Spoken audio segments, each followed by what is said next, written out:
ดีเด้อมาผมเอาผ้าบัดเฮ้อใส่แล้วบ่นี่ ตัวไปก่อนเลยสบายดีเด้อเออถ้าหัวเกียนโดยสบายดีซ่อมยากอันไอเมฆจะเชื่อพี่น้องเลยมาคลิปวันนี้เห็นไอเมฆเด้อเนาะ หลังเป็นไรวันนี้เลย อยากขึ้นเพิ่ม โอ้โหพ่อยเนาะ เอาใบกรอบล่ะ ฮะแต่ยังบ่ฮอดเดือนชับระวังเด้อเทพ ลาเดอร์พวกนี้ดีๆทั้งดูทั้ง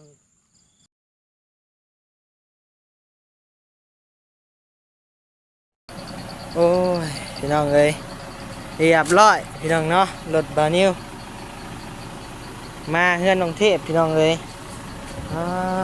โตติดลมเนาะว่าสิเข้าไปเข้าไปแล้วแหละพี่น้องเลยเข้าไปก็สบายอยู่ข้าออกมาเลยว่าเรียบร้อยพี่น้องเลยเป็นจังไดโตโอ้พี่น้องเลยเอาเบิ้งบัดนี้สิลองเบิ้งเนาะเบิ้งหาทางอ้ายเพิ่นจับกล้องให้ก่อนขอบใจละลาย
เรียบร้อยโอ้ยก็ขอบใจเวลาให้ โตยางจีกเลยพี่น้องเอ้ยโอ้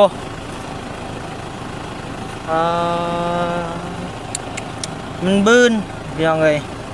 ก็เลยจีกเนาะบ่แตกบ่เนาะพี่น้องเอ้ยยางมันหล่นหมดเลยนะเบื้องนี่ไข่แน่อยู่พี่น้องเอ้ยโตเบิ่งแน่นๆอยู่พี่น้องเลยเนาะเข้าไปแล้วมันถอยลงพิษซอยนะพี่น้องเลยบัดนิ้วถอยลงห้องบ่อยากเซียนปานใด เอาพี่น้องเลยมีแต่ลงให้ลงหน้าพุ่นแหละเนาะโดยเอาพี่น้องเลยบาดนี้หลังจากลดค่านะพี่น้องเนาะบาดนี้มาให้มาหน้าเด้อพี่น้องเลยเดินทางมา3 หนุ่มพี่น้องเลยดีเด้ โดย ทางไอ้เมฆพี่น้องเอ้ยเดินทางมานำกันเนาะมาเป็นหมู่น้องนิ้วเนาะโดยมาออกมาแต่เฮือนทางไอ้เฮือนไอ้เตียงพี่น้องเอ้ยไปเยี่ยมแม่ตู้มาแล้วก็ออกมานำกันเลยเพราะว่าทางไอ้เตียงกะบ่ได้ไปทางใดพี่น้องเอ้ยไปทางใดเลยออกมาเป็นหมู่น้องนิ้วโดยบ่เท่งมาฮอดน้องเทพพี่น้องเอ้ยมากับสวัสดี พ่อน้องไทย กำลังย่างอันมาแต่อันก้าน อ่าเข้าไปหาเพิ่นอยู่เฮือนกับรถค่าพี่น้องเอ้ยอืมติดรถแหกไปข้างหนึ่งเนาะนี่แต่บ่หัวเนาะอืมบ่ได้ไปโรงเรียนบ่มื้อนี้ ไปแต่คู่ ไป มือ ไปคุมื้อ โดย บ่ขาดเลย โดย อุตส่าห์ว่าติดให้ในแก้มนี่ อาติดเอง เออ เดี๋ยวอุตส่าห์ติดให้อืมไปมีแต่ลงหลุมพุ่นแหล้วปะโดยตัวพี่น้องเอ้ยบรรยากาศฝนอาจจะตกเช้าเนาะพี่น้องเนาะพี่น้องเอ้ยบัดนี้ก็ขอกราบทักทายสบายดีเด้อพ่อแม่พี่น้องเนาะเมื่อทุกคู่ทุกคนบัดนี้ข่าวพายุเนาะพี่น้องเนาะพายุเข้าเมืองลาวเฮาพี่น้องเอ้ยบัดนี้ก็เลยขึ้นพ่อขึ้นเห็นน้องเทพเนาะน้องเทพครอบครัวน้องเทพนี่แหละพี่น้องเอ้ยบัดนี้ก็เลยซื้อผ้าบัตรมาเนาะพี่น้องเนาะผ้าบัตรพื้นบักใหญ่พี่น้องเอ้ยตัวโดยบ่เป็นหยังไง เดี๋ยวเฮานี่แหละเอานี่แหละผ้าบัตรพี่น้องเอ้ยซื้อไม่ลายมือแล้วล่ะแต่บ่ได้เอามาให้น้องเพิ่นจักเทื่อพี่น้องเอ้ยมีแต่คือวันนี้ว่าในคลิปมาแหละพี่น้องเอ้ยมื้อใดก็มีแต่ลืมเนาะต่อมื้อนี้ได้ไอ้เมฆมาเป็นหมู่พี่น้องเอ้ยพอกลับกลางค่ำกลางคืนมันก็อันตรายอยู่พี่น้องเอ้ยพอได้เป็นหมู่กันเนาะทางอ้ายเพิ่นก็บ่มีเวียกมื้อนี้ สบายดี โดยสบายดีเด้อว้าวผมเอาผ้าบัตรเฮ้อใส่แล้วบ่นี่ ตัวพี่น้องเอ้ยสบายดีเด้อ ไปดี เออทางหัวเกรียนโดยสบายดีซ่อมย่างบ่อืมพี่น้องเอ้ยแล้วบัดนี้ก็ซื้อของกินมาฝากปลาทูปิ้งตูดไก่พี่น้องเอ้ยแซ่บสุดตูดไก่พี่น้องเอ้ยแห่งกินหลายแห่งมันแห่งตุ้ยเนาะเบิ่งซีเบิ่งก่อนจักบาทจักใดเนาะ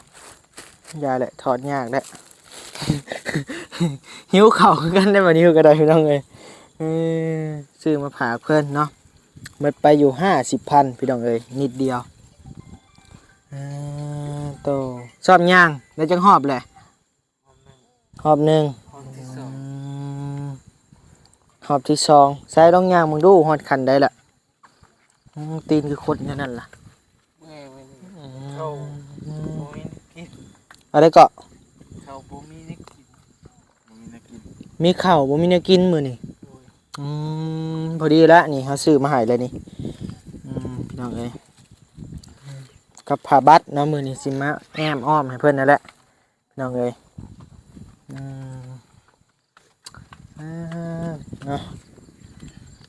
สู้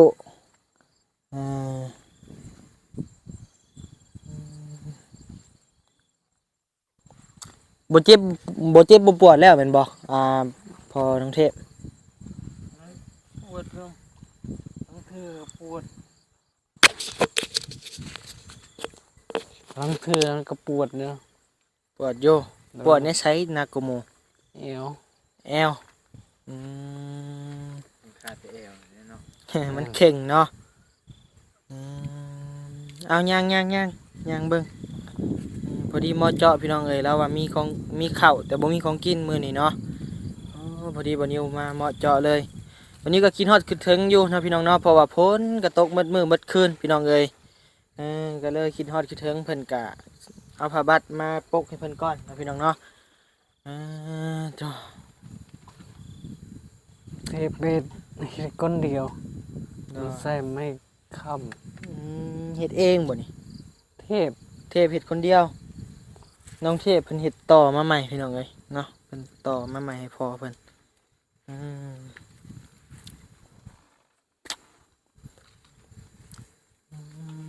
ต่อขานั่นแหละบ่นิวเฮ็ดกับน้องเทพเนาะขาน่ะไปพี่น้องเอ้ย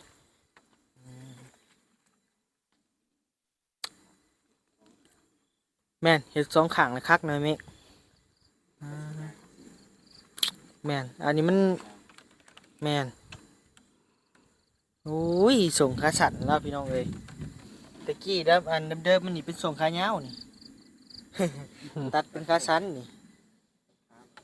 ส่งเสื้อเจ้ามีใส่อยู่บ่หรือว่าแนวใด บ่ค่อยมี บ่ค่อยมีอื บ่มีว่าง่าย โดยเดี๋ยวเฮาสิเรียกมาให้เพราะว่าเครื่องผู้ใหญ่เพิ่นป้ามอบให้บ่นิวไปแจกกะหลายอยู่พี่น้องเอ้ยเนาะก็ประมาณ 2-3 สอบนี่แหละเนาะอืมเมฆแปลงให้แล้วพี่น้องเอ้ยบ่แน่น อืม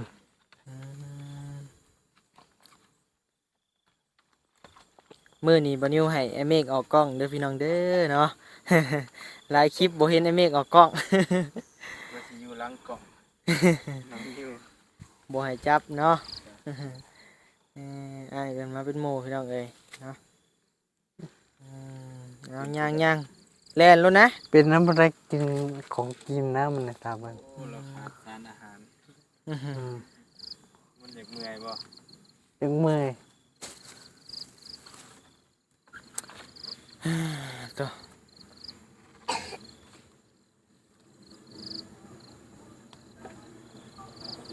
โอ้เปิดเพลงหึมๆพี่น้องเอ้ยเนาะ เอาน้องปื้มอุ้มพ่อเจ้าแหลมมึงดูคือซ่าแท้ เพิ่มมันนี่ ว่าหยอกเด้อพี่น้องเด้อเนาะพอได้หมวนได้หัวอืม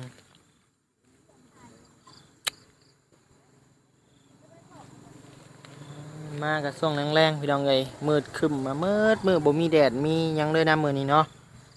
คือว่าโก้ยพี่น้องเอ้ย ทุกคนสิมาเนาะ โดย เป็นไปเอาตก รอบเลิก ตกนะครับ รอบ เบิ่ง เลิก เพราะว่าพายุเข้าฮอดมื้อได้ก่อนไอ้เมฆคือว่าได้ยิน ต้องหาสเจ็บ อืม2 มื้อ3 มื้อพี่น้องเอ้ยอืม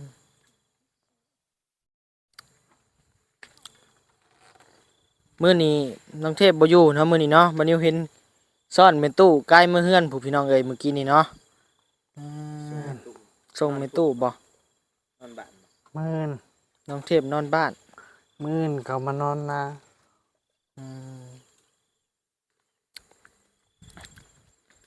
มาอย่างมาสู้อืมนั่นไง ห้องน้ำดิไปเขาทางนี้ แจนเพิด แทนเพิด เพิดกับเบิดล่ะ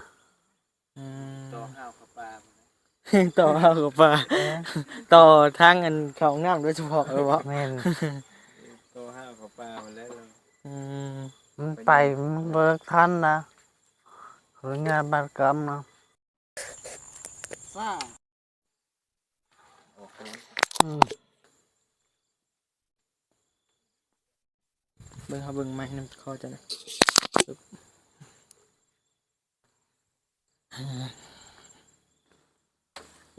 เอาขาดเลยเด้เนาะหลังคาพี่น้องเลย ติดแดดติดฝน อันน่ะห้ามแม่น้องเทพกับน้องไทยมาเนี่ย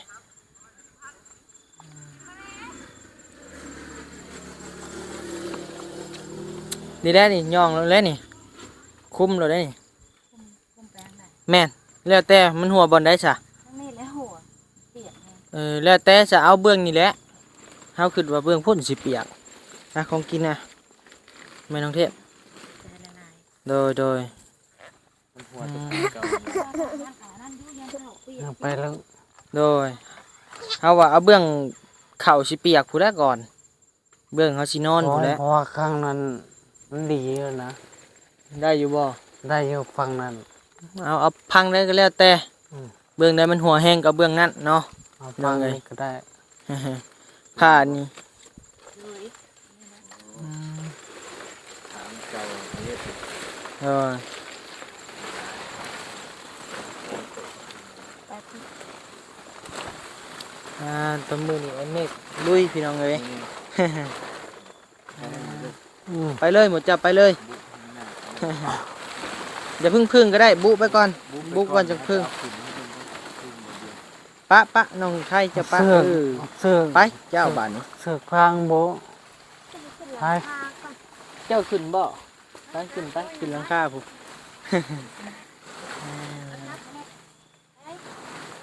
เออ เสื้อ คุมได้มันลังนะเบิ่งบ่นิวเฮ็ดนี่ จ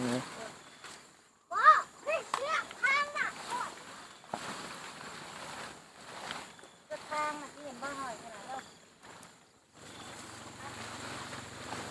ดึงไปอีกก็ได้แม่น้องเทพมันยังหลายอยู่ เป็นไงเนาะ โดยตัวใหญ่ตัวหนาเลยนะตัวนี้นะเอ้ยชักชุดพี่น้องเล มัน ย ดีแล้วเนาะ ซื้อปลาเป็นลังหลุดหลายมือแหละทั้งดีทั้งแพงเลยอะอยู่นี่แหละ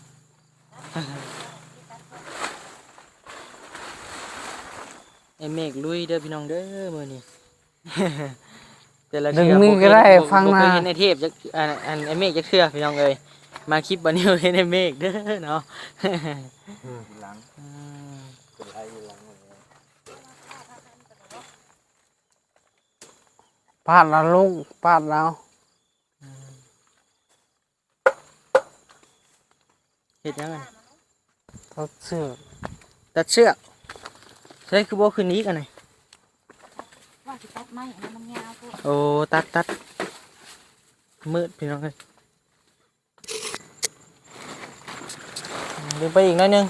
โอเค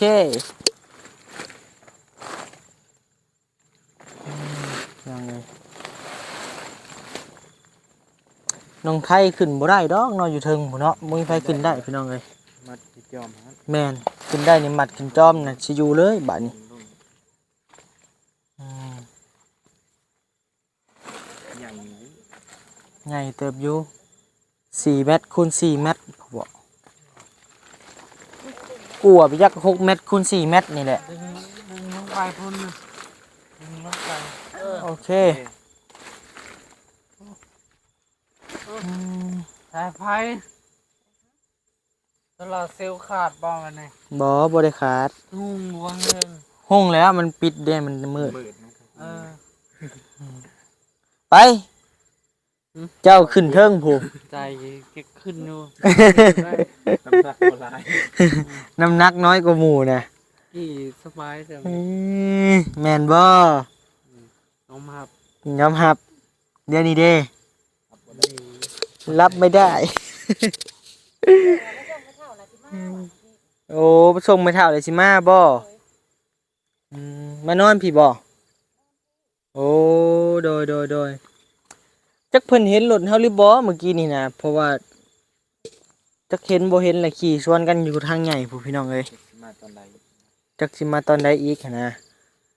มีแต่หมดเจ้า นี่แหละเพราะว่าให้อาบน้ำมาดิ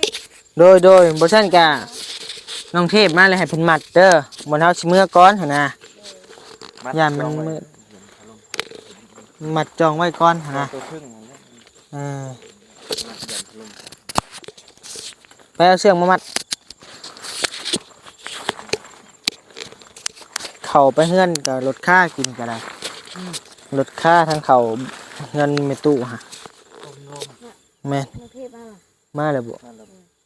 เดี๋ยวรถไฟฟ้า หูดี โอ้มาเลยได้พี่น้องเอ้ยหูดีเนาะจ้ะเนาะ พี่น้องเอ้ยมาแล้ว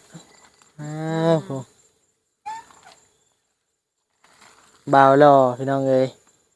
เดี๋ยวนี้แฮงรอได้ผู้ชุดแต่น้ำเพิ่นพี่น้องเอ้ยเอาหมอน่ะก็ ลงมาแม่ตกได้เฮ้ยอึบลงนะหาป้าโตบ่าวรอบ้านดงบางแงวพี่น้องเอ้ยชุดแต่เท่านี้ อาบน้ำกับไอ้ายเมื่อกี้งามมาลูก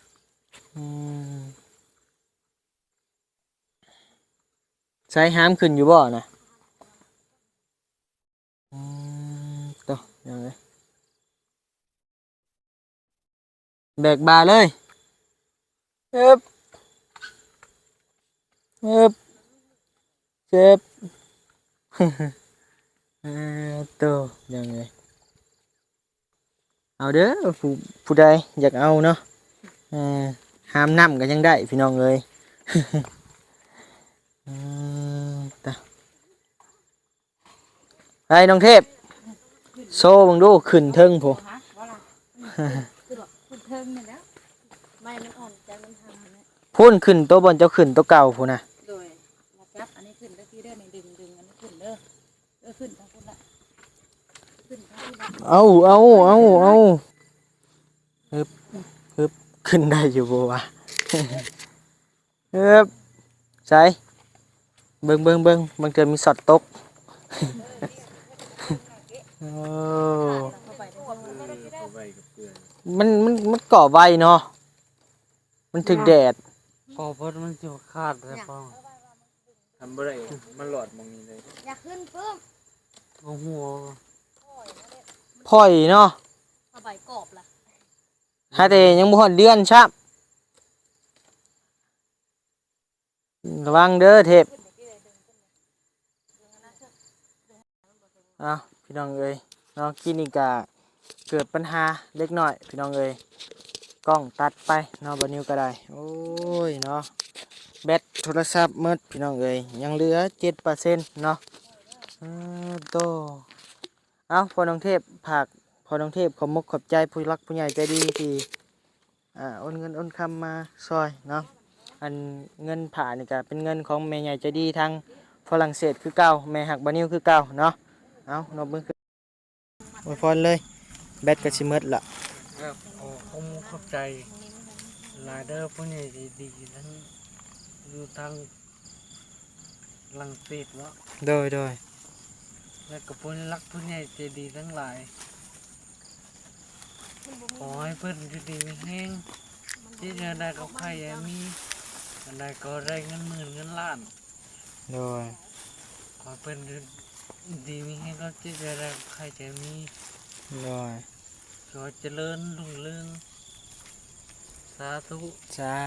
ธุเอาเนาะเสียงบ่ได้ยินจังได๋ก็ขอโทษขออภัยนำเด้อพี่น้องเอ้ยแบตเหลือ5%ใส่ไม้บ่ได้พี่น้องเอ้ย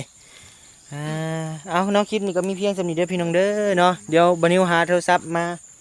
สากแบตหน่อยหนึงแหละจังสิมาจังใดจังว่ากันใหม่เนาะพี่น้องเนาะคลิปนี้ก็มีเพียงส่ำนี้เด้อขอบคุณขอบใจหมดผู้ใหญ่ใจดีเมื่อทุกท่านพี่น้องเอ้ยหลักๆก็ขอบคุณขอบใจทางไอ้เมฆมาเป็นหมู่มื้อนี้พี่น้องเอ้ยโดยทางน้องเทพกำลังดำเนินการอยู่เนาะพี่น้องเนาะจังได๋ก็เป็นจังได๋บัดนี้สิอัปเดตให้เบิ่งใหม่เด้อพี่น้องเด้อเนาะโดยสบายดีบ๊ายบาย